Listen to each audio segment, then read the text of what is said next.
guys, and welcome back to my channel. Today's video is in response to an Instagram post that I had maybe a week ago or so, and it was featuring a homemade pizza that I had made, and I asked on there, would you like to see a video on how to make this pizza dough from scratch? And the response was overwhelming. Yes, you wanted to see my recipe. So in this video, I'm going to show you how I make this pizza dough from scratch, and of course some of the tools that I use to make this whole process even easier. When I prepared this time, I was going to make pizza for my family, but they didn't want pizza, so I made pizza rolls.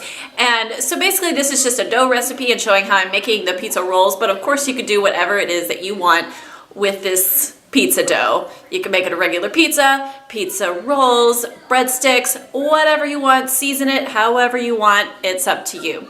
So I hope you enjoyed this video today. Be sure to give me a thumbs up if you like it, and subscribe right here if you would like to see all of the videos that I post each week. Thank you so much for watching. Let's jump into it. All you need is 1 cup of water, half a tablespoon of yeast, half a tablespoon of salt, and 2.5 cups of flour divided.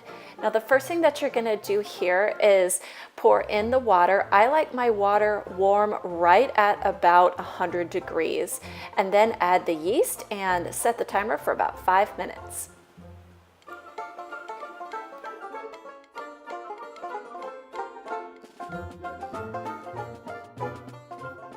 After the yeast has proofed, I just pour in my salt.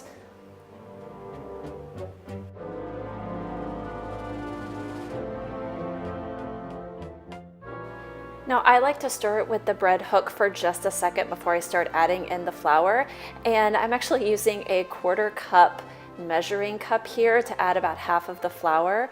And the reason why I like this one is because it fits perfectly in between the bowl and the top part of the mixer, and it makes it just really easy. And especially I'm only using 2.5 cups of flour, so it's not a whole lot to begin with. Then I start up the mixer and let it do its thing.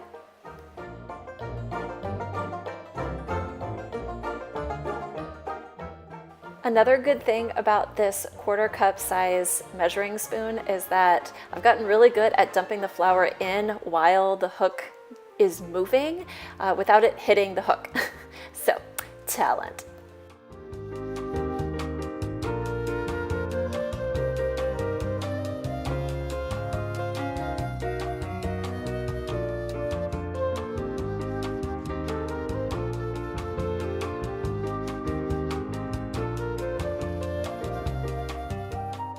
At this point, I noticed that the dough was a tad dry, but I wanted to play with it a little bit first.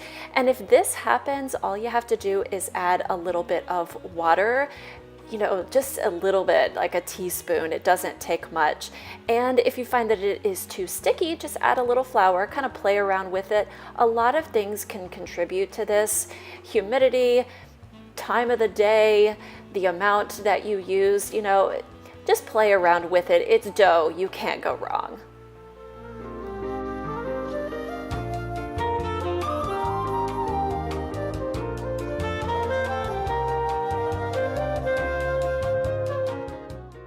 You'll notice here that it is sticking more to itself than the bowl, and that's usually a good time to stop the kneading in the mixer and take it off of the bread hook.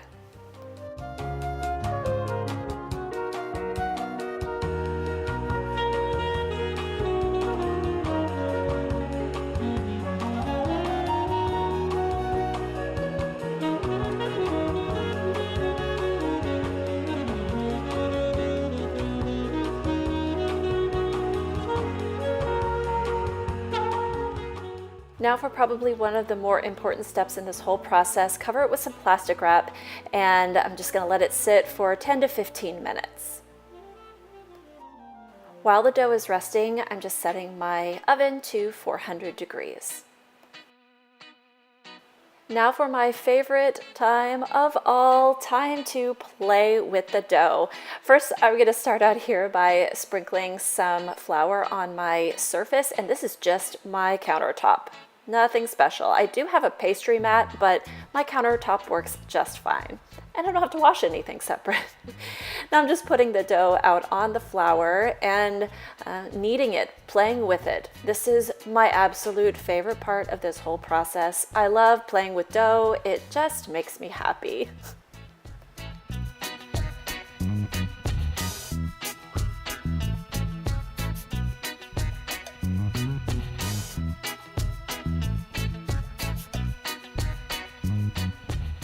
Now I'm going to roll it out, and in this step I'm using this French rolling pin from Lastin. I can leave an Amazon link below if you would like to check it out online, but I love this thing. I have wanted one of these for a long time, and I've seen them on cooking shows, and I absolutely love this. I have been struggling with rolling pins, the kind with the handles on the sides, for years, and this is just so simple. It's about 11 inches long and it's tapered on the ends, so it's kind of on the small side, but I don't need anything huge because this is the largest dough job that I ever do.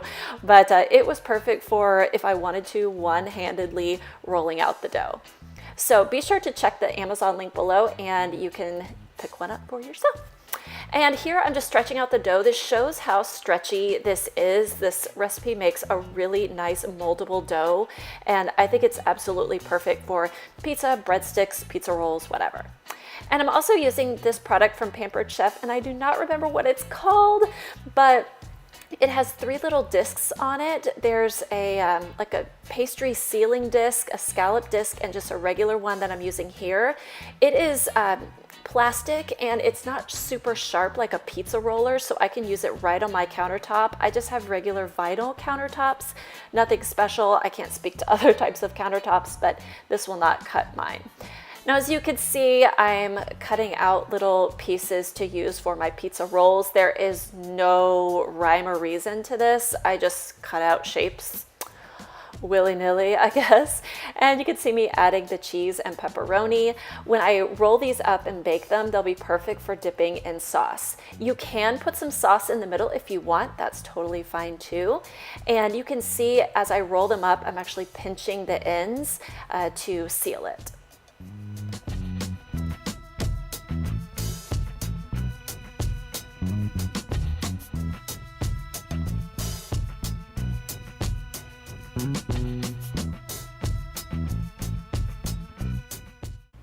Now these aren't quite ready to go in the oven yet. I'm just spraying them with some olive oil and seasoning them with Italian seasoning and garlic powder. This is totally a preference.